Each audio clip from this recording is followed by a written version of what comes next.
What is bottom-up listening and why is it important?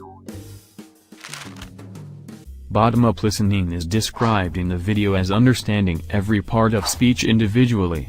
It is helpful because it allows students to understand blurred word boundary lines and connected words that might sound like other words.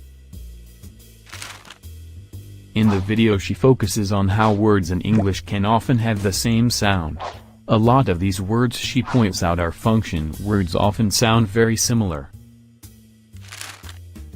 These function words are prepositions like of, articles like a, auxiliaries like are and have.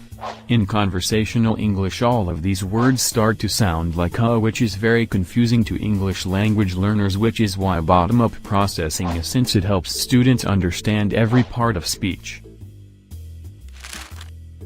It is also noted that in conversational English that word boundaries are often blurred when fluent speakers are talking with each other.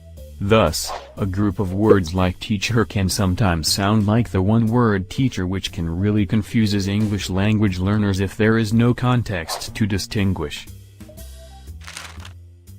This is another reason the bottom-up approach is useful. It enables us to practice activities that clarify word boundary lines and words that sound identical. Some of these activities include dictating a short sentence to students in a very clear way, which emphasizes the word clarity and puts a very clear border on hard-to-recognize word boundary lines. One that put power in the students' hands is reciting a text and then having them work with a partner to count how many words were in the text. This gives them a sense of which words might sound similar and is a very effective practice of bottom-up listening, since they have to be very active in listening.